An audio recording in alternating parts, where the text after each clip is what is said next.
ma'atiqadi anna lillahi ta'ala wajibatin wa kamalatin la tatanaha. Dan itu harus disertai dengan i'tiqad bahwa Allah Subhanahu wa taala memiliki sifat-sifat wajib dan kesempurnaan yang tidak terbatas. Nah, ini penting nih. Ini suka lupa orang ngaji sifat 20 itu. Di pikirannya itu sifat Allah cuman 20. Jadi begini, ya. I'tiqad kita secara global dulu, secara ijmali. Bagaimana? Allah itu ada dan memiliki sifat-sifat khusus bagi Allah, ya. Itu maksud sifat khusus itu sifat yang tidak dimiliki oleh selain Allah. Jadi Allah itu ada yang memiliki sifat-sifat khusus yang sempurna dan tidak terbatas dan tersucikan dari semua sifat-sifat yang kurang. Maksud sifat yang kurang itu yang kita ketahui sifat makhluk. Itu secara ijmali itu. Bisa nggak? Bisa ya? Jadi kita itu punya i'tiqad nih. Allah itu ada dan Allah itu memiliki sifat-sifat yang khusus, yang sempurna begitu. Yang tidak terbatas. Maksud sifat yang khusus itu apa? Yang tidak dimiliki oleh selain Allah. Tidak terbatas itu tidak ada yang tahu kecuali Allah. Maksud tidak terbatas itu yang tahu sifat Allah haqqiyatuhu hanya Allah Subhanahu wa taala yang suci dari sifat-sifat yang kurang. Maksud sifat yang kurang itu yang kita ketahui apa? Sifat-sifat makhluk. Ya. Udah gitu ya? Udah. Udah, yang suci dari semua sifat yang kurang. Nah, itu secara ijmali. Nah, kemudian secara tafsili, tapi maksud tafsili itu belum tafsili, tapi dia lebih khusus daripada yang tadi. Berapa sifat yang harus kita ketahui? Kalau sifat Allah yang sempurna itu tidak terbatas, dan sifat yang kurang yang disucikan kepada Allah juga tidak terbatas. Ya, makanya kita mengambilnya ijmali saja, jirim arad begitu. Ini pun tidak terbatas. Maka berapa yang harus kita tahu? Nah, yang wajib kita ketahui itu 20 sifat wajib, yaitu yang Allah bersifat dengannya. 20 sifat mustahil, yaitu yang Allah tidak bersifat dengannya. Dan perbuatan-perbuatan yang jaiz bagi Allah. Nah, ini tentang Allah yang harus kita pahami. Jadi ada 41 akidah, 41 aqaid, 41 proposisi yang harus kita ketahui, harus kita tasdik berlandaskan dalil. Nah, itu sudah lebih khusus daripada yang tadi belum? Sudah khusus kan? Kalau tadi kan tidak terbatas, itu hak pada hakikatnya begitu. Yang harus kita ketahui 20 ini wajib, mustahil, jaiz. Jaiznya bukan sifat Allah, ini perbuatan Allah sebetulnya itu, bukan sifat. Ya. Nah, kemudian lebih rinci lagi, tafsir lagi. Apa? Allah memiliki satu sifat wujud, 2 qidam, 3 baqo, terus sampai mutakaliman. Kemudian mustahilnya.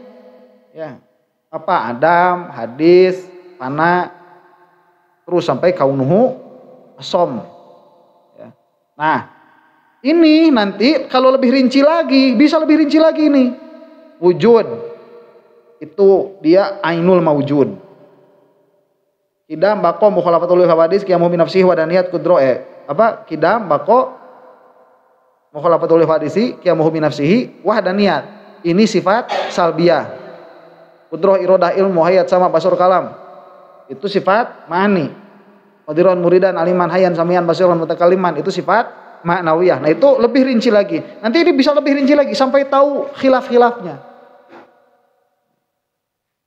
Lebih dalam pengetahuan kita tentang sesuatu, lebih layak kita disebut alim.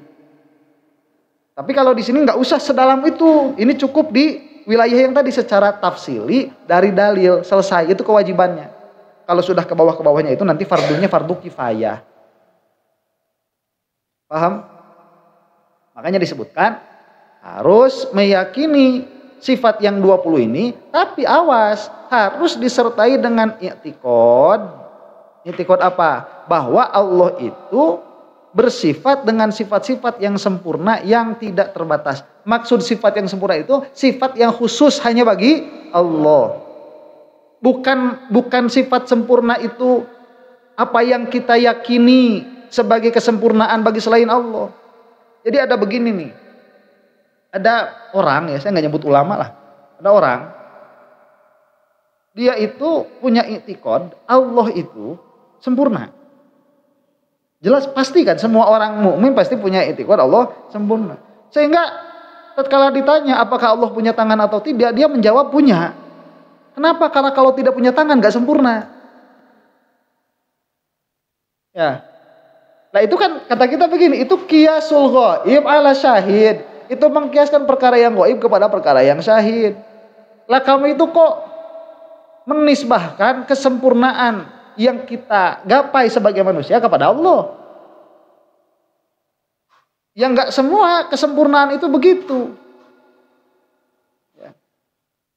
Semua. Ini dari tangannya berapa ya? Kita punya tangannya 2. Padahal Allah pun tangannya 2. Yang satu kanan, yang satu kiri. Oh iya, kata mereka juga, yang satu kanan, yang satu kiri. Sampai datang hadis Rasul, tangan Allah itu dua-duanya kanan. Jadi dirubah dua-duanya kanan. Gak bisa, woy. Gak bisa begitu. Jadi maksud sifat sempurna itu adalah sifat-sifat khususiyah bagi Allah. Apa saja itu? Wallah, kita tidak tahu kecuali 20 ini. Tadi ini hasil berpikir begitu. Coba nanti ada yang namanya wujud. Apa lawannya wujud? Adam. Mana yang sempurna itu? Wujud atau Adam bagi Allah? Ya wujud lah. Kalau Adam itu udah serusak-rusaknya rusak itu. Nanti ada sifat, ada kidam, ada hadis. Mana yang sempurna? Ya kidam lah. Hadis enggak butuh hadis itu butuh kepada selainnya, kidam enggak. Bako sama fana, mana yang sempurna bagi Allah? Ya bako lah.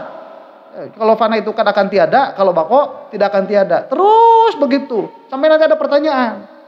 Allah merasa enggak? Nah, sifatul idrok. Atau cuman tahu? Beda kan tahu sama merasa kan? Allah itu merasa enggak? Makanya ada yang nyebut sifatul idrok itu Allah itu ya sifatul idrok itu ada, merasa itu ada, tapi tidak dengan mengecap, tidak dengan mencium begitu. Ada itu sifatul idrok di Maturidiyah itu. Di kita enggak. Karena sifatul idrok kembali pada ilmu akhirnya. Kalau ilmunya sudah sempurna, untuk apa idrok? Tapi yang lain tawakuf, dah nggak mau bahas. Ada tuh. Nah ini asal tauhid dari sini, dari i'tiqad bahwa Allah itu memiliki sifat-sifat yang sempurna. Cuman yang akal bisa sampai kepadanya setelah disetujui oleh imam-imam mutakhirin itu 20 itu. Yang satu itu nafsi, kemudian yang 5 itu nanti salbi, 4 atau 5? Idam, bako, mukhalafatul hadis, kemudian nafsi, wahdaniyah. Itu yang 5 nafsi, yang 7 ma'ani, yang sisanya 7 lagi ma'nawiyah. Gitu.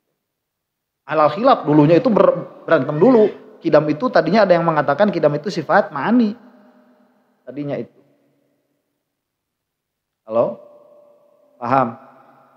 Paham ya? Nah, nanti kalau misalkan yang denger ke YouTube alah liur cenah Ustaz bahasana, biarin terusin aja. Emang pertama belajar mah bingung. Emang pertama belajar bingung dulu.